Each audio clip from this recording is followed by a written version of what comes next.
अगदी 10 मिनिटांसाठी म्हणून मी तुमच्याकडे आता इथे आलोय. कारण मुंबईच्या रस्त्याच्या ट्रॅफिकमधनं वेळ रस्ता काढता काढता येतं मला ही मुंबई आडवी परत तुडवत मला वरळीपर्यंत जायचं आहे.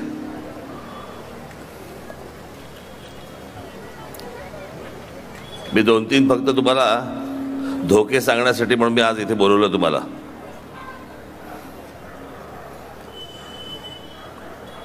आज तुमच्याकडे ज्या प्रकारचे उमेदवार इकडे उभे आहेत, या लोकांकडे जरा तुम्ही बारकाईने लक्ष द्या.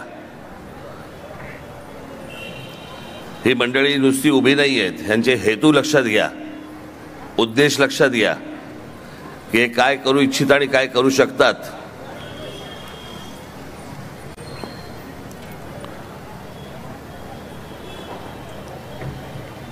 महाराष्ट्रामध्ये राहणारे अनेक, ज्याला आपण मराठी मुसलमान म्हणतो आपण, असे अनेक जण आहेत की या महाराष्ट्राला मानणारे आहेत, महाराष्ट्राशी प्रामाणिक आहेत. पण ही जी मंडळी काही आहेत, ही बाहेरच्या देशांमधून आलेल्या मुसलमानांना देखील कशा प्रकारचे इथे राहतील, मतं वाढवतील आणि हा भाग कसा असुरक्षित होईल याची जास्तीत जास्त काळजी घेणारी लोक आहेत.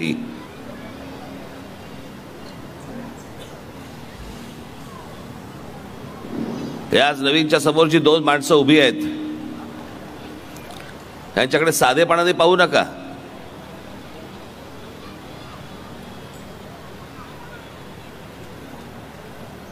मग कालच एक रिपोर्ट आलाय, काल परवाकडे,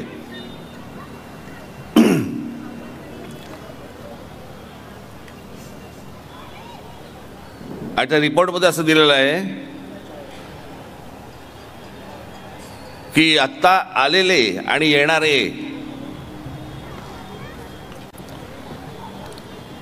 इथले तर बाजूलाच काढा, पण बांगलादेशामधनं आलेले जास्तीत जास्त मुसलमान आणि म्यानमारवरनं आलेले रोहिंगे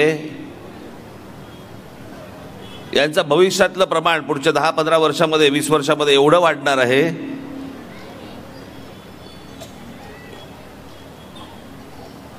की मुंबईमधला हिंदू हा जवळपास 49% खाली येणार आहे आणि ह्यांचं प्रमाण 52% वरती जाणार आहे.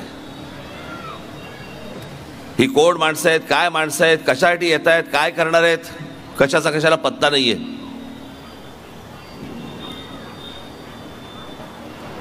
आणि हे जे उमेदवार उभे आहेत, ही माणसं त्यांना मदत करतात. त्यांना रेशन कार्ड काढून द्या, त्यांना आधार कार्ड काढून द्या, त्यांना वोटिंग कार्ड काढून द्या. आणि उद्या ही माणसं इथे वसायला लागली की मग तुमची काही खरं नाही, एवढं लक्षात ठेवा. मग काही आपल्या हातात उरत पण नाही, मग आपले पोलीस अधिकारी देखील काही करू शकणार नाहीत. पण हे जे उमेदवार उभे आहेत, त्यांचा हेतू लक्षात घ्या, उद्देश लक्षात घ्या. ही कशासाठी माणसं येत आहेत, ही कशासाठी उभी राहत आहेत. आणि अणुशक्ती नगरमध्ये जर समजा अशा प्रकारची जर गोष्ट झाली,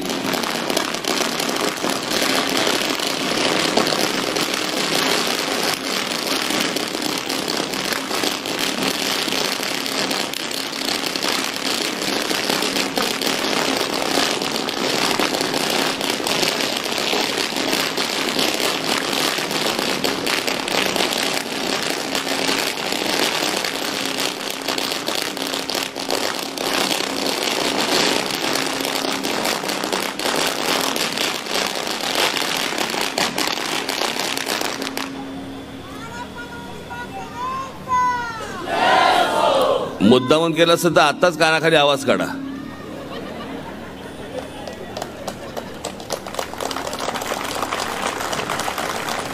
त्यांच्या कानाखाली फटाके वाजवले तरी चालतील.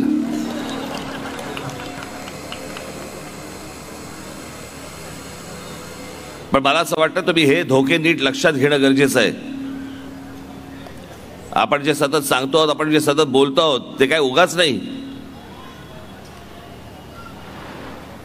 आज देशाची परिस्थिती हालाकीची आहे. नुसतं आपल्या मैं आओ जाओ घर तुम्हारा है, आज तुम्हाला या गोष्टींकडे गांभीर्याने लक्ष देणं गरजेचं आहे. एकदा हातातनं गेलं ना परत नाही मिळत. आणि उद्या ही माणसं जर आतमध्ये घुसली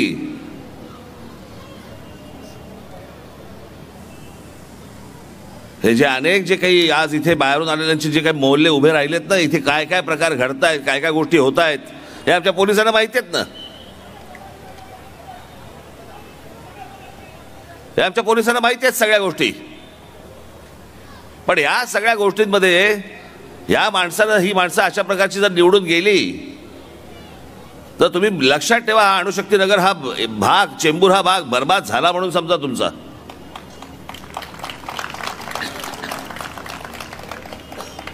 बाबा ॲटॉमिक रिसर्च सेंटर आहे इथे, न्यूक्लिअर रिॲक्टर आहे इथे.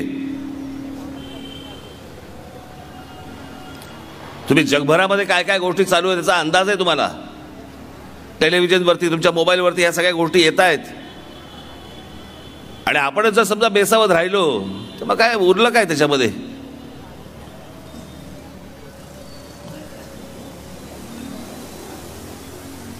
म्हणून आज जी निवडणूक आहे अणुशक्ती नगर मधली ही सगळ्यात महत्वाची निवडणूक आहे.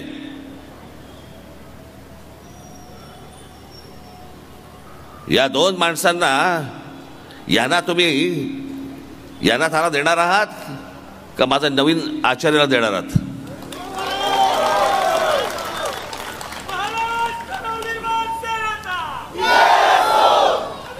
ही सगळी माणसं सगळी जुनी झालेली आहेत, आपल्याकडे आहे तो नवीन आहे.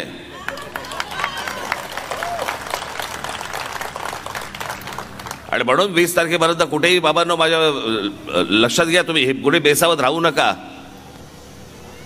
मी अनेक ठिकाणी या सगळ्या गोष्टी जाऊन सांगतोय की काय काय गोष्टी छुप्या चालू आहेत ना आपल्या देशामध्ये.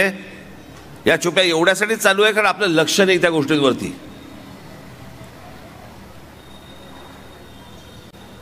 आपण फार गांभीर्याने घेत नाही. तुम्हाला 93चे बॉम्ब ब्लास्ट आठवत आहेत ना, कसे आले होते. इथल्याच लोकांनी केले, इथल्याच लोकांनी घडवले. जी माणसं आजपर्यंत आपण आपली आपली म्हणत होतो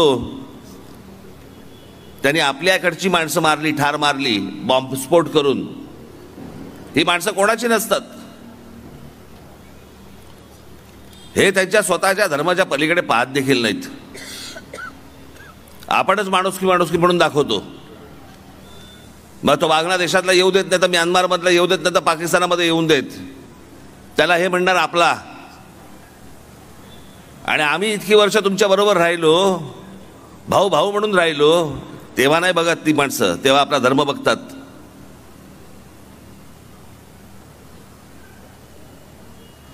पूर्वीच्या काळामध्ये सगळं चांगलं होतं, पण हे गेल्या 25-30 वर्षामध्ये सगळ्या गोष्टी बिघडल्या, ह्यांची डोकी फिरली. आणि हे फक्त भारतात होतं असं नाही, जगभर हीच गोष्ट होतीये.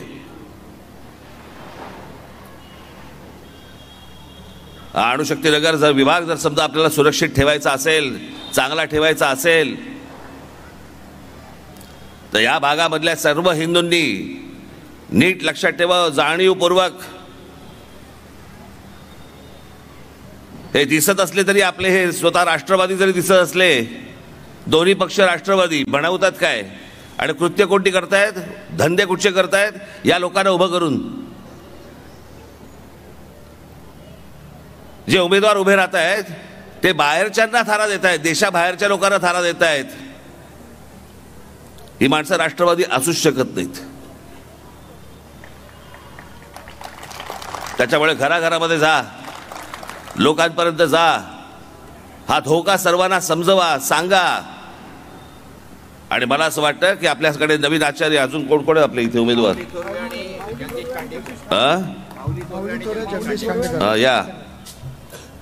या सर्व माझ्या उमेदवारांना आपण 20 तारखेला काय झालं, धनगर समाजाने पाठिंबा दिला. बरं, धनगर समाजाने देखील आपल्याला पाठिंबा इथे दिलेला आहे, ऑल इंडिया धनगर समाज महासंघाने. तर कुठेही आपण बाबांनो बेसावत न राहता येत्या 20 तारखेला आपण रेल्वे इंजिन या निशाणीवरती आपण माझ्या सर्व उमेदवारांना आपण प्रचंड मताने विजयी करावं असं एक आवाहन करतो. आणि माझ्या पुढच्या सभेसाठी जाण्यासाठी आपण मला परवानगी द्यावी ही एक विनंती करतो आणि आपण सर्वांची रजा घेतो. धन्यवाद. जय हिंद, जय महाराष्ट्र.